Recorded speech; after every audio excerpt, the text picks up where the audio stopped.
Atos 17, 22. Vamos ficar em pé. Hoje um pouco corrido o tempo.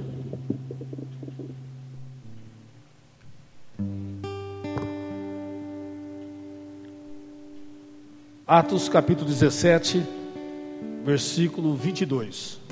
Deus tem algo tremendo para nós essa noite. Que você fique ligado.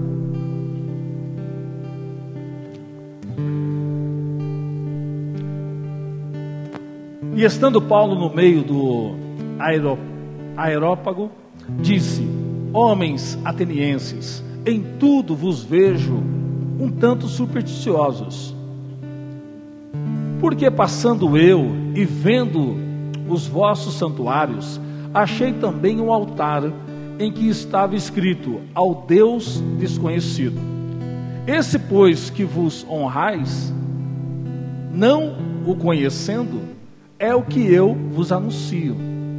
O Deus que fez o mundo e tudo que nele há, sendo o Senhor do céu e da terra, não habita em templos feitos por mão de homens, nem tampouco é servido por mãos de homens, como que necessitando de alguma coisa, pois Ele mesmo é quem dá a todos a vida e a respiração e todas as coisas.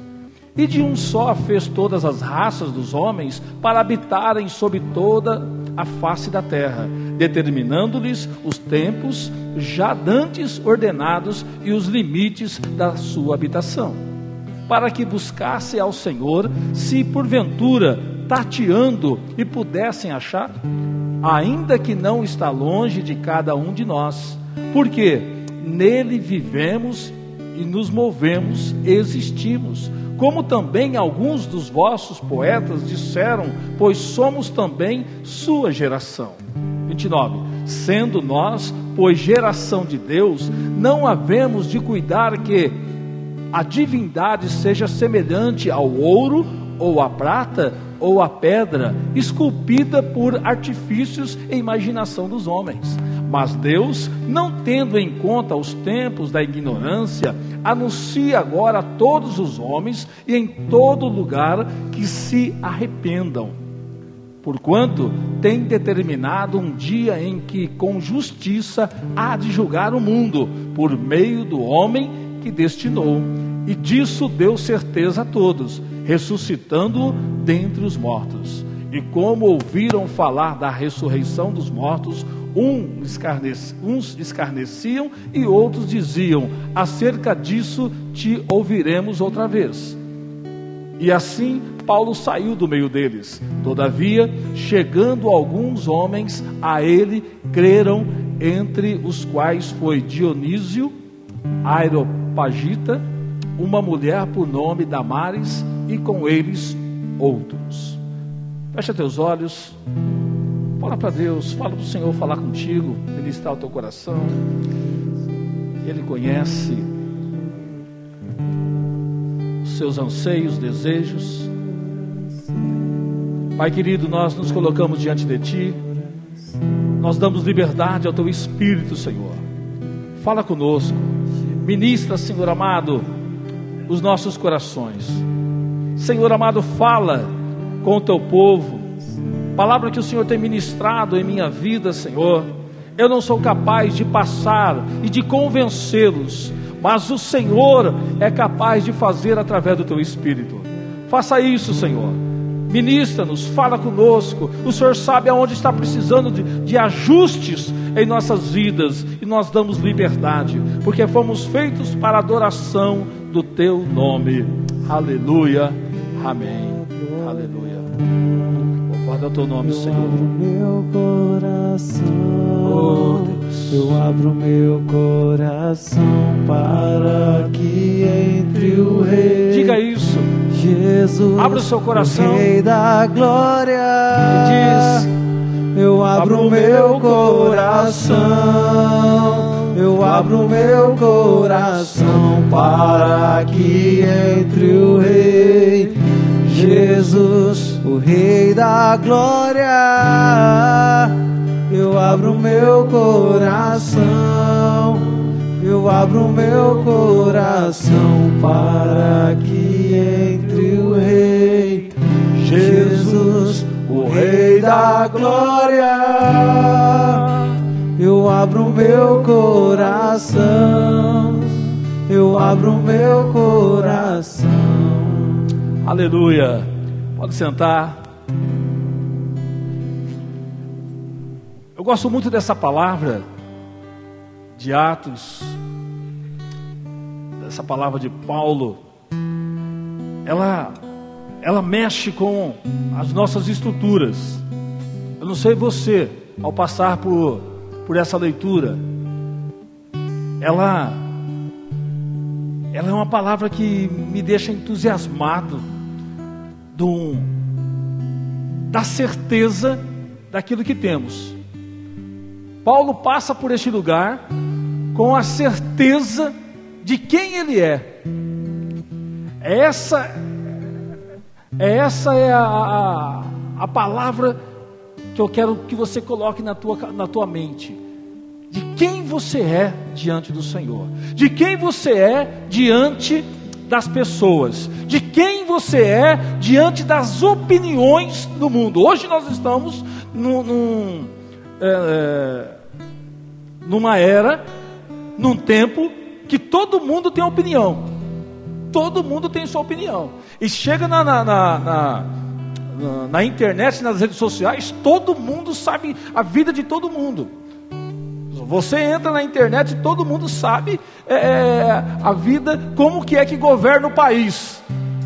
O presidente tem que governar o país desse jeito, o presidente tem que governar assim, assado. O pastor tem que fazer assim, assado. O chefe de família tem que fazer assim, assado. O homem tem que fazer assim, assado. Todo mundo manda. Se alguém entra na internet, colocou uma palavra lá, Jesus é o Senhor. Alguém tem que ir lá discutir lá, porque o Jesus é o Senhor. Ele é Senhor por isso. Ele é isso. Todo mundo tem a sua opinião.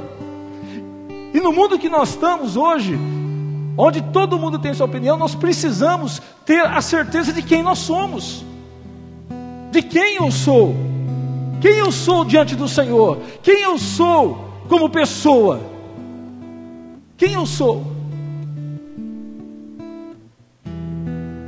Eu posso ter as minhas frustrações que for com a minha família. Eu sou filho do Adelino Gonçalves dos Santos, da Dona Maria Aparecida Soares dos Santos. Acabou.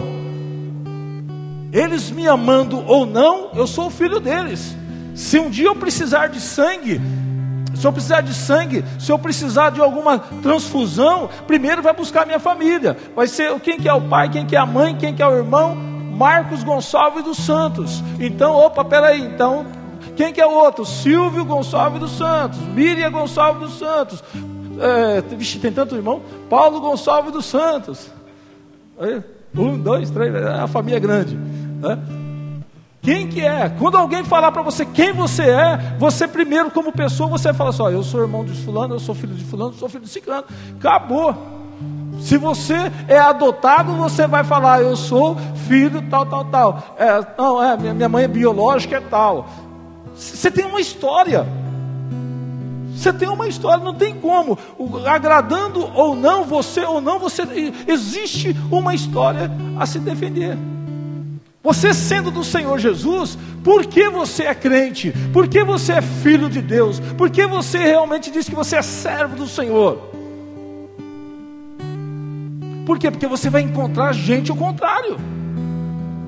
Você vai encontrar pessoas que é ateu. Você vai encontrar como Paulo. Ele está nesse lugar. Você coloca para mim no 17. No 17. Olha só o histórico de Paulo aqui, para ele chegar no Deus desconhecido. Eu quero trabalhar um pouquinho com você nesse altar do Deus desconhecido. Mas olha só, de sorte que disputava na sinagoga com os judeus. Não, é um antes. É o 15. Para você ver como que ele chega lá. E os que acompanhavam Paulo o levaram até Atenas e recebendo ordem para que Silas e Timóteo fossem ter com ele, o mais depressa possível, partiram. Então existe um histórico aqui, né? Então Paulo e os que acompanhavam Paulo levaram até Atenas e recebendo ordem para que Silas e Timóteo fossem ter com eles, e mais depressa eles partiram. Bom, e quando Paulo os esperavam em Atenas, o seu espírito se comovia em si mesmo, vendo a cidade tão entregue à idolatria. Paulo está em Atenas esperando os seus parceiros. Nós estamos nessa terra esperando que um dia Jesus vai voltar. Enquanto Jesus vai voltar, se você acha ou não, também na internet você vai ouvir gente que fala que Jesus já voltou. Jesus não volta de novo, então você tem que ter certeza se Jesus já voltou ou não, de quem que você crê, se você crê na palavra ou se você crê no que vão falar. Nós somos questionados o tempo todo. E não só na internet, você está trabalhando com alguém e lá no seu serviço alguém vai falar para você. Nós já tínhamos pessoas aqui, como grupo de louvor, como liderança, e quando acabava a palavra e falava sobre a vinda de Jesus, quando ele se reunia com o pessoal no fundo, na salinha, ele falava assim, eu não concordo com o que o pastor está falando não, porque Jesus já voltou. Aí quando eu fiquei sabendo, eu falei, mas peraí, fulano falava isso, pensava assim? Pensava.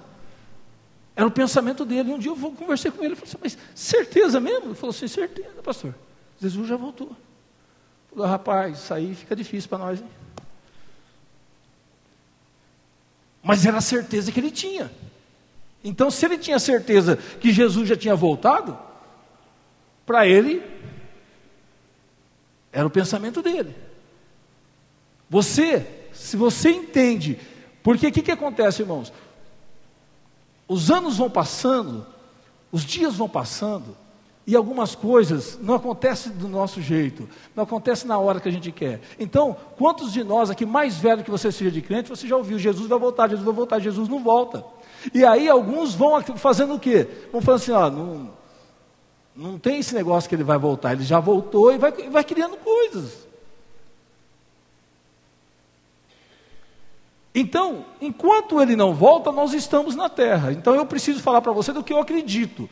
Então aqui nós falamos do que nós acreditamos mediante a palavra. Então, Jesus não voltou. Enquanto ele não volta, nós estamos aqui inseridos nessa terra. Inserido nessa terra, nós trabalhamos, nós temos família, nós temos o nosso lazer, nós temos pessoas à nossa volta. Olha, já estamos em setembro. Daqui a pouco, já tem musiquinha de Natal. Já estamos chegando no final do ano. Então os dias estão passando. E eu preciso professar a minha fé. Agora é interessante que alguns professam o seu time de futebol, briga com ele, fala do que ele acredita, mas quando chega na fé, ele dá um passinho para trás. Ele defende qualquer coisa, chega na fé, ele dá um passinho para trás. Paulo, deixa lá. É interessante que enquanto Paulo os esperava em Atenas, o seu espírito se comovia em si mesmo.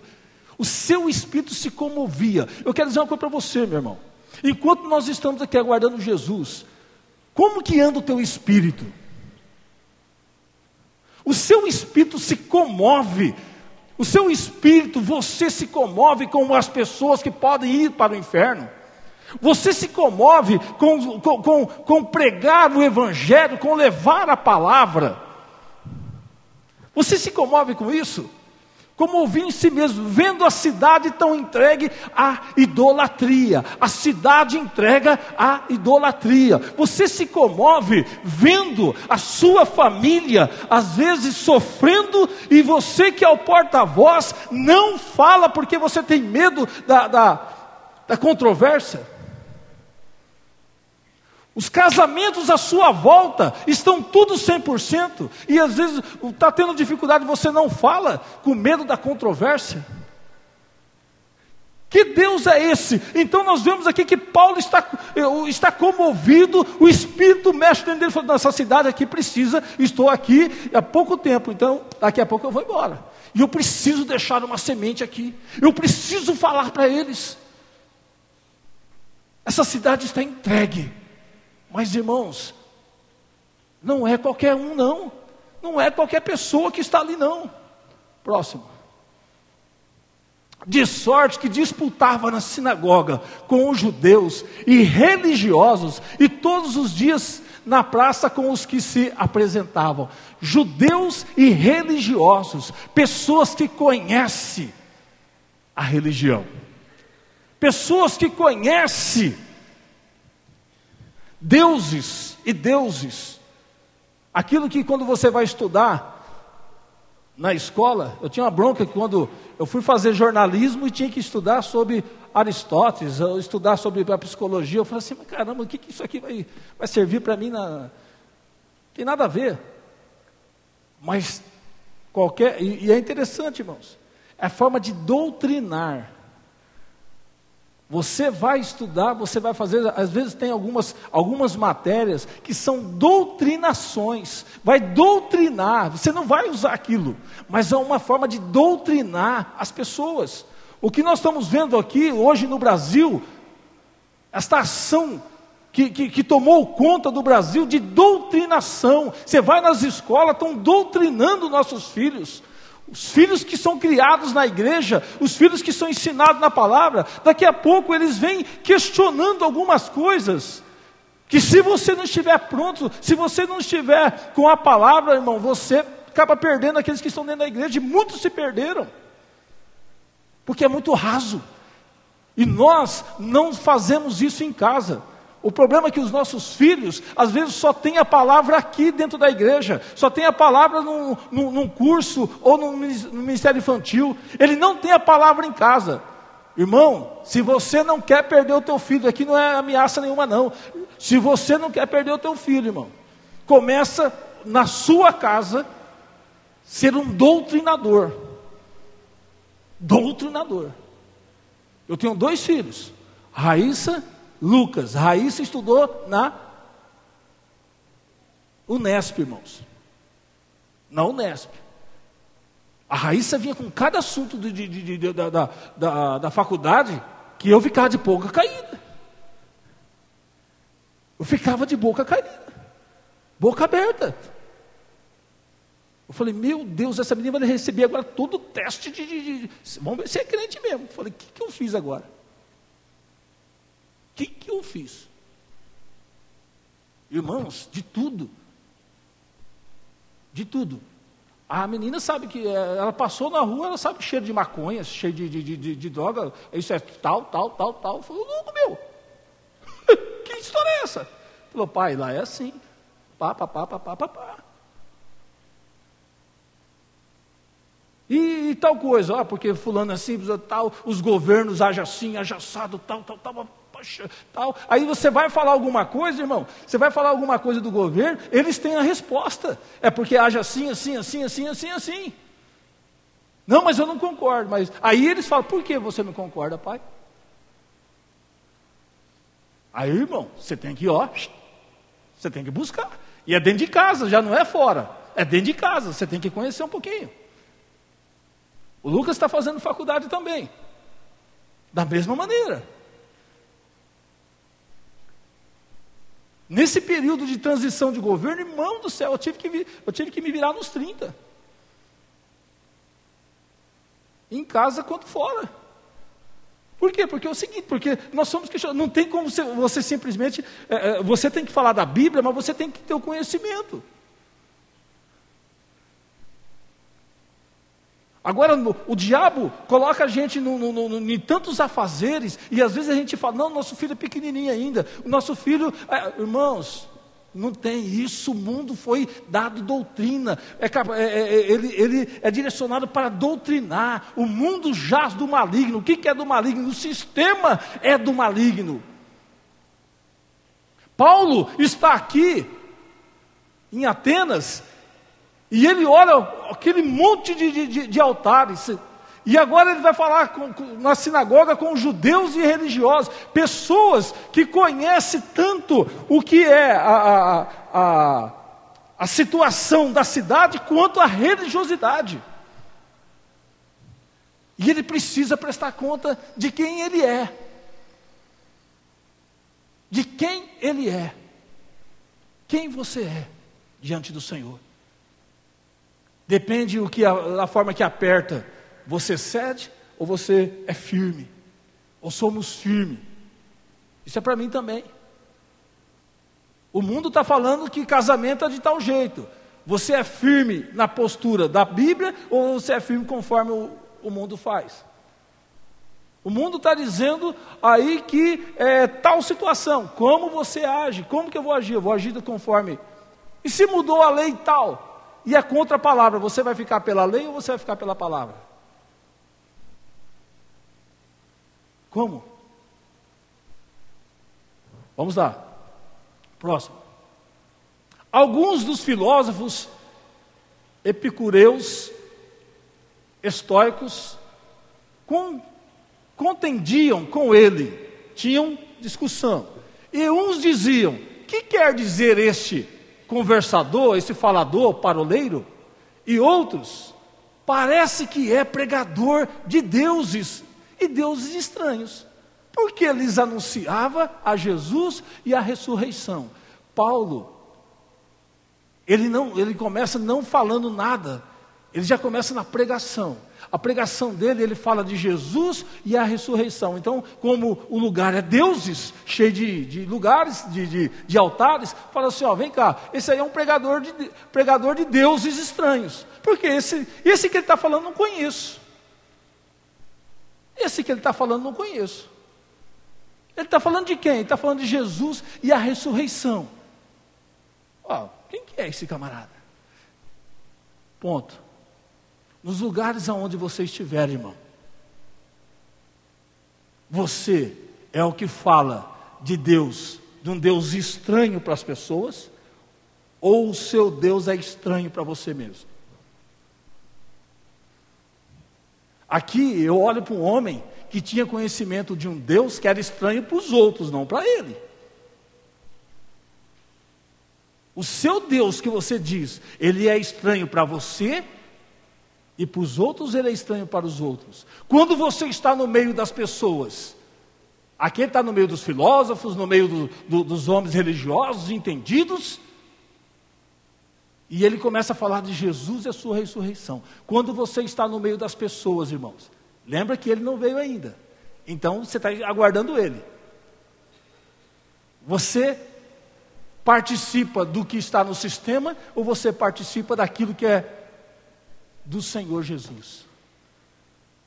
As conversas, como que é? As pessoas dizem, se você perguntar quem acredita em Deus, hoje, todo mundo é cristão. Cristão X, cristão Y, de primeiro cristão eram aqueles que seguiam a Cristo bíblica. Agora não, agora existe cristão X, cristão Y, cristão espírita, cristão católico, cristão papa, cristão. Agora quem é que morre? Cristão é pequenos cristos, são réplica de Cristo para morrer. Você diz ser cristão. O que você carrega dentro de você? O selo que está dentro de você. Até que ponto? Paulo está num lugar. E nesse lugar, ele começa a falar de Jesus e da sua ressurreição. Próximo. E tomando-o, levaram, pega Paulo, levaram a Areópago, dizendo: poderemos nós saber que nova doutrina é essa que falas? Eles são doutrinadores. Chega uma pessoa e quer saber o seguinte: que doutrina é essa? Aonde nós estamos, as pessoas têm sede de saber do que você prega? As pessoas têm sede de saber que a sua vida é diferente? Que você é diferente? Ou temos as mesmas práticas dos outros? Isso me chama a atenção, porque é uma lambada na gente, irmãos. De nós mudarmos a nossa linha de raciocínio de quem somos nessa terra. Poderemos nós saber que nova doutrina é essa? Que falas? Você está na sua casa, as pessoas têm a sua religião. Elas têm vontade e sede de saber como que é o teu casamento, como que é a tua vida, como que é a tua pessoa, como que é o teu trabalho, como que você conduz as coisas. Quando você fala em Deus, é o mesmo Deus dela? Ou seu Deus é diferente? Porque todo mundo fala num Deus por igual. O seu Deus tem diferença do Deus do mundo? O Deus que você diz que você crê, ele é igual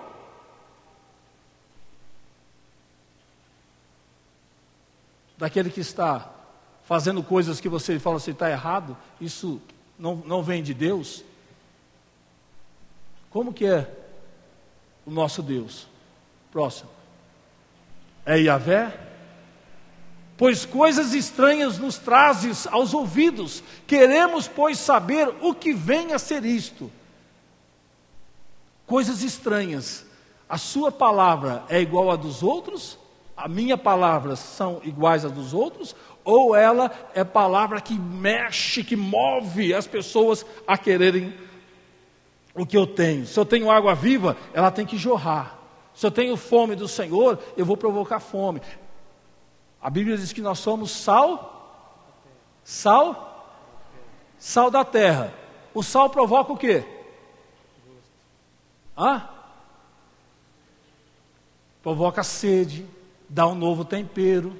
Que sal nós somos? Se o sal for insípido, para nada serve. Que tipo de sal nós somos? Você traz tempero, você traz sede das pessoas? Nós somos a luz do mundo. A luz traz claridade. Que tipo de claridade que nós somos? Que tipo de claridade você é e você dá? Você vai captando aí, você vai fazendo a palavra.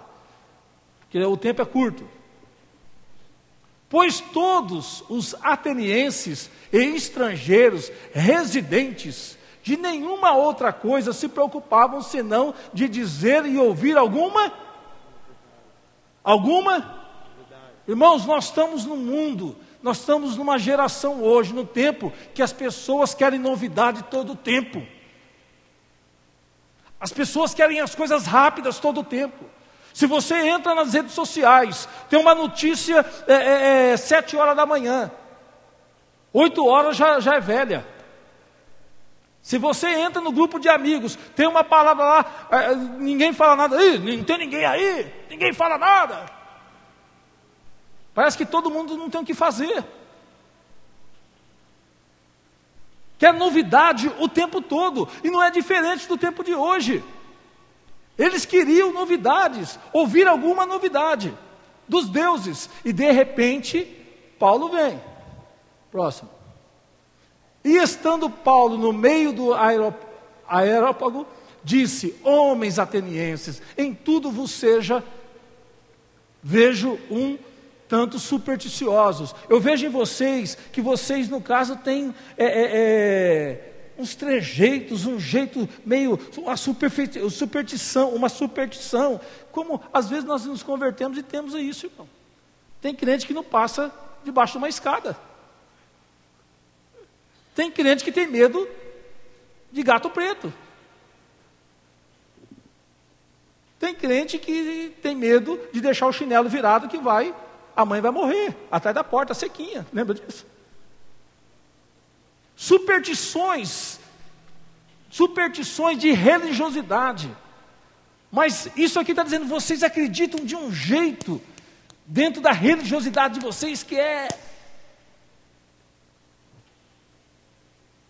Em tudo vos vejo um tanto supersticiosos.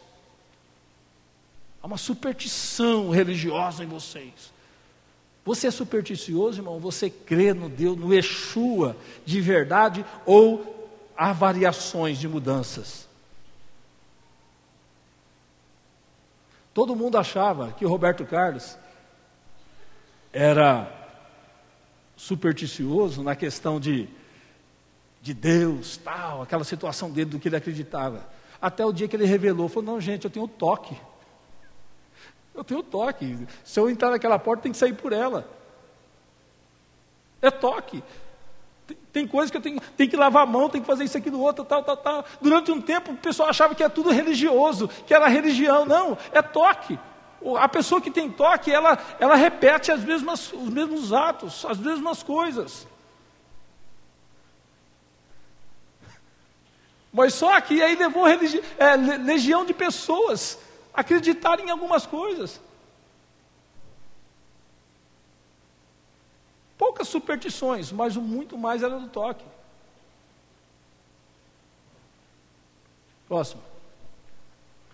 Por que passando eu quero, o tempo nosso é muito curto, não vai dar para mim estender, mas eu quero dizer aqui para você, porque passando eu e vendo os vossos santuários, achei também um altar em que estava escrito ao Deus desconhecido. Esse, pois, que vos honrais, não o conhecendo, é o que eu vos anuncio. Percepção. Ele está indignado do que ele está vendo. Homens que têm certeza do que acreditam na religiosidade. E ele precisa apresentar algo. E esse algo, ele fala assim, olha, andando eu vi um altar escrito Deus desconhecido. E vocês honram. Mas vocês não sabem quem é. É um Deus desconhecido. Mas vocês não sabem quem é. É este. Não o conhecendo, é o que eu vos anuncio. Esses que vocês não conhecem é que eu anuncio. Todo mundo fala de Deus. O seu Deus é o que o povo conhece ou ele tem um diferencial? Se é o diferencial do Yeshua, tem que haver mudanças de atitude. Aqui tinha Deus da fertilidade, tinha Deus e Deus, Hércules, os filósofos, todinhos, tudo lá. E ele vai apresentar algo diferente. Como que é esse altar? Eu lembro que nos anos 80, eu era garoto ainda, e na igreja que eu frequentava, ia fazer uma conferência missionária.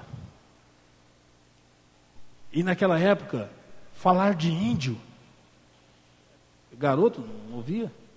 Vai vir um índio. Vai vir um índio falar sobre missões. E aquilo me chamou a atenção. Eu falava assim, um índio? Vai vir um índio, cara. E eu falava para todo mundo, vai vir um índio da minha igreja. Vai vir um índio. E eu fui lá, sentei na frente, eu queria ver o índio. O índio vai falar de Jesus. E eu sentei e fiquei lá, vendo a hora do índio falar. Já um senhorzinho, cabelo falhando, tal. Cantou no idioma indiano, falou, tal. E uma coisa que me chamou a atenção, ele falou assim, olha, lá, antes da conversão, lá nos índios, na tribo, a gente adorar o sol. O sol. Você já parou para pensar no sol, ver o sol, a sua plenitude, os seus raios solares? Como que é o sol, ele esquenta, às vezes ele fica maneiro. E nós adorávamos o sol. Você já parou para pensar no sol? Você já pensou no sol, na lua? E eu andava com um grupinho que gostava da natureza, ver as estrelas, ver o sol, né? E a hora que ele falou do sol, e é interessante que a Raíssa e o Lucas, principalmente a Raíssa às vezes depende do lugar que a gente está, se é numa chácara, ou ela está sozinha, nós estávamos na praia, levantar cedo, vamos tirar foto do sol, vamos ver o sol nascer, coisa mais linda. E eles adoravam o sol. Mas eles falavam assim na sua oração: Sol, te adoramos, porque entendemos que você é um Deus. Na sua plenitude você era um Deus. Mas se você não for um Deus, nós te adoramos. Nós adoramos o Deus que te criou. Irmãos, o que é isso? Isso abriu um leque para o próprio Deus chegar até aquela tribo. Você entendeu? Nós te adoramos, Sol, pela sua plenitude, por quem você é. Mas se você não é um Deus que nós acreditamos que seja, mas se não for, te adoramos quem te fez. Abre-se a porta e Deus entra naquela tribo. A palavra chega naquela tribo, chega e alcança aquela tribo. Aqui ele está falando de um Deus desconhecido, de um altar.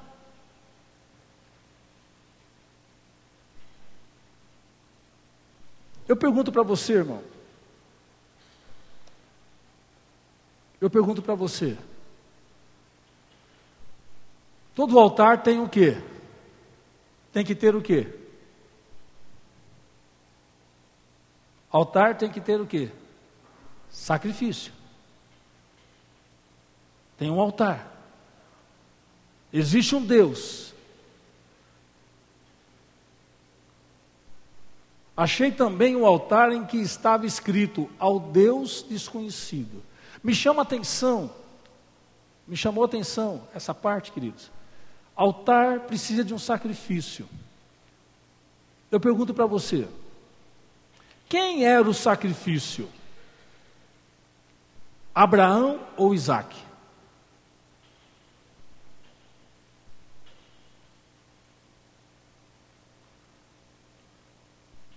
Quem era o sacrifício? Abraão ou Isaque?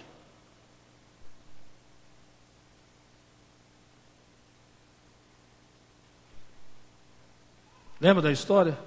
Deus pede para Abraão sacrificar Isaque.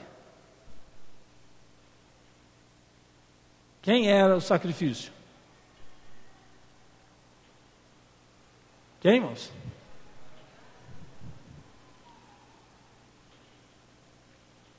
Preste atenção. Para nós, era Isaque. Para Deus, quem era o sacrifício? Era Abraão. O sacrifício era Abraão, não era Isaque. Sabe por quê, irmãos? Quando Deus fala as coisas para a gente fazer, quando Deus quer trabalhar conosco, nós sofremos muito, irmãos, porque nós não entendemos de colocar a palavra de Deus em prática. Às vezes, aquela flecha que vem até você, que você pensa, irmão, é para te moldar. O sacrifício, ele é o fogo, você é o sacrifício. Eu sou o sacrifício. Por quê? Porque Deus precisava trabalhar na vida de Abraão. Está dizendo: eu te darei o quê? As famílias serão abençoadas, você será pai de uma grande nação. Quem que é o pai da grande nação? Era Isaque ou era Abraão? Era Abraão. Lembra do que nós já falamos aqui, da saída de Uz dos caldeus, aquela coisa toda. Então, Deus precisava trabalhar no coração. Ele teve uma situação lá com o pai dele, ele teve uma situação com a família dele, Deus tinha que trabalhar com ele. Porque quando Isaque, quando Deus fala, eu preciso ler aqui com você, Gênesis 22, 11. Gênesis 22, 11. Diz assim: mas o anjo do Senhor lhe bradou desde os céus e disse: Abraão, Abraão. E ele disse: eis-me aqui. Então disse: não estendas a tua mão sobre o moço e não lhes faça nada, porquanto agora sei que temes a Deus, e não me negaste o teu filho, e o teu único filho. Então levantou Abraão os seus olhos e olhou, e eis um cordeiro de trás dele, travado pelos seus chifres no mato. E foi Abraão e tomou o cordeiro e ofereceu em holocausto em lugar de seu filho. E chamou Abraão o nome daquele lugar: o Senhor proverá, onde se diz até o dia de hoje: o monte do Senhor se proverá. Queridos, o sacrifício ali, Deus estava sacrificando, que queria no altar, era a vida de Abraão. Tanto é que ele proveu depois o cordeiro. Deus queria entrar no coração de Abraão para dar continuidade na promessa. Deus tem promessa na sua vida, amém? Tem promessa para a sua casa, amém? Mas é o seguinte, nós, irmãos, nós vamos aceitando as coisas.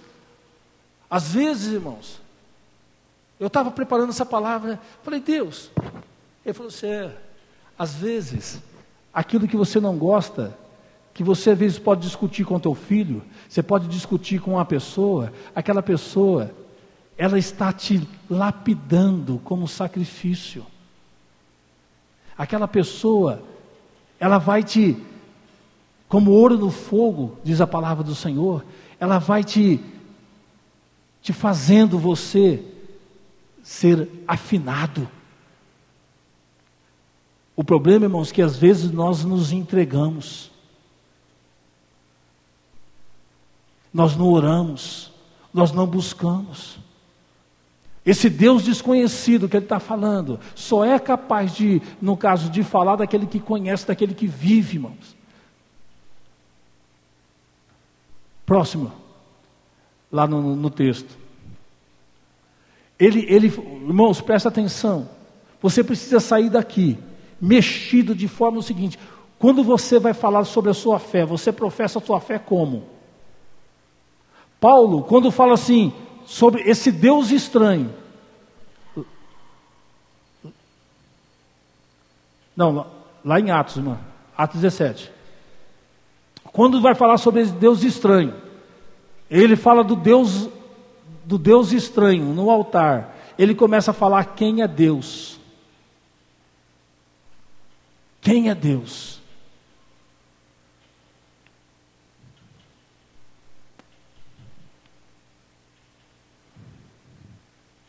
Mais. Deus desconhecido. Aí, vai lá, irmão. Onde estava lá?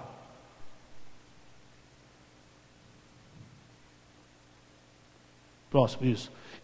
Aí ele fala, irmãos, o Deus que fez vamos lá comigo, Deus que fez e tudo que nele, sendo o Senhor não habita em feitos próximo, nem tampouco é por mãos como que necessitando pois ele mesmo é a todos e todas as. É ele que dá a vida, é ele que dá a respiração é esse Deus. Quando se fala aqui em templos, ele não habita em templos. Irmãos, eu lembro lá embaixo, no outro salão, e eu questionando algumas coisas com Deus, falando algumas coisas com Deus, sobre a igreja, sobre o templo, sobre tal, sobre o louvor, presta atenção, sobre o louvor, apresentando algumas coisas para Deus. Deus falou assim para mim, falou assim: olha, você sabe da palavra que eu não habito em templos, como o grande altar, eu habito em vocês, mas eu aceito o que vocês fazem, vocês consagram lugares para mim, vocês consagram palco, vocês consagram como altar diante de mim, e se vocês consagram, por que vocês não vivem como tal? Por que pecado entra naquilo que vocês consagram para mim? E quando, irmãos, naquela época, vocês sabem quem estava comigo naquela época, que eu dei essa palavra, que eu comecei a orar, que eu comecei a colocar diante de Deus, nós tivemos rebelião no louvor, nós tivemos problemas sérios aqui, principalmente no louvor e na igreja. Por quê?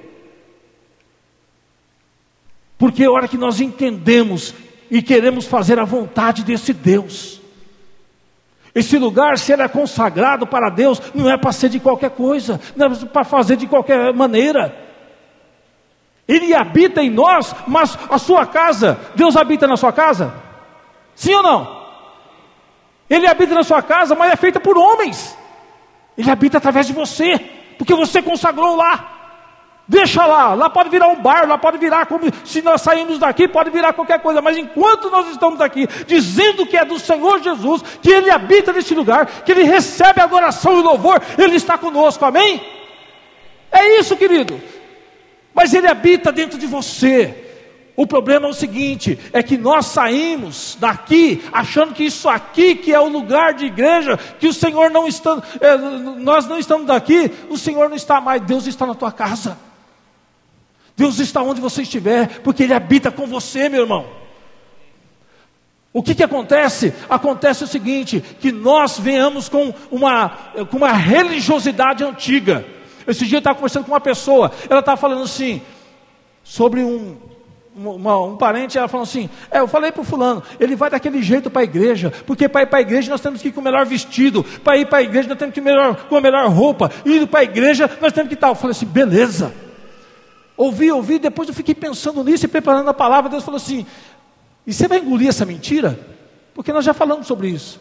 Porque eu digo para você, irmão, você pode pegar a sua melhor roupa para vir aqui na igreja. Se tiver aqui na igreja uma pessoa que tem uma roupa repetida com a sua, como você fica?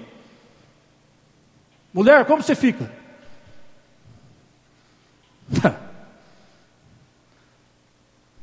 A mulher escolhe a melhor roupa dela, comprou a melhor roupa. Se vem pegar, se tiver a roupa repetida, vambora, me tira daqui, por quê? Se vai numa festa, se é o seu melhor, irmão, é o seu melhor. Se é o seu melhor, não importa o que os outros têm ou deixam de ter.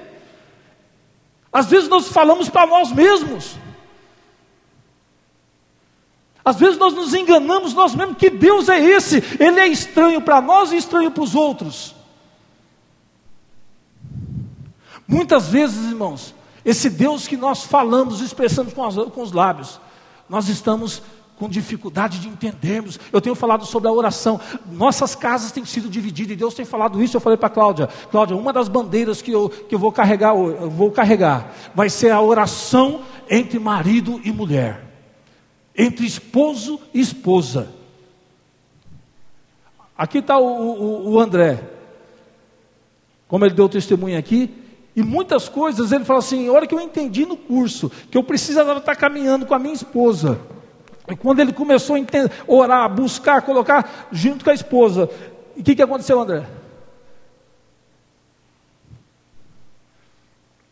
Quantas vezes eu já falei para vocês aqui, de termos uma regra, lá na minha casa de oração, de orar tal, nós começa para de orar, marido e mulher. E Deus falou assim, uma hora você vai passar vergonha, porque é uma coisa que eu quero de vocês. É uma coisa que eu quero de vocês. Aí o que acontece, irmãos? Chegou lá no congresso. O que aconteceu? Deus me falou sobre a oração. Deus me falou o que tinha que fazer. Que o pastor estava falando lá era a realidade. Casa dividida. Mas ele não falou isso, ele só falou de Samuel. Falou, se deixar de orar, estou pecando contra Deus. E Deus me perturbou naquela noite. O Espírito do Senhor veio e falou assim. Eu tinha que fazer a abertura e fazer o meio do congresso. Ele falou assim, mas você tem que levar a igreja a pedir perdão por falta da oração. Se fala sobre o culto familiar que não dá por causa dos filhos, mas marido e mulher não é desculpa. E o que aconteceu, irmão? Aí eu tenho que levar os irmãos a pedir perdão. Mas só que vai pedir perdão como se eu e minha mulher estamos... Aí eu tinha que pedir perdão para ela, para levar a igreja a confessar o pecado. Aí eu tive que chamar ela para pedir perdão. Mas só que a grande maioria das mulheres, várias delas vieram falar com a gente, que se identificaram no que ela disse. E aqui, irmãos, no grupo que nós estamos aqui, eu quero dizer uma coisa para você, muitas coisas na nossa casa têm sido divididas, as coisas não têm caminhado, Sabe por quê? Porque o marido pensa de um jeito e a mulher pensa do outro. Porque a hora que você vai orar, irmão, você vai ter que apresentar: Deus, abençoa o negócio que meu marido tem em mente. Ou se ele vai orar: Deus, abençoa. Ela fala assim: abençoa não, Deus, porque eu não concordo. O que vai acontecer, irmão? Vocês vão ter que alinhar, fazer alinhamento. Casa dividida não prevalece.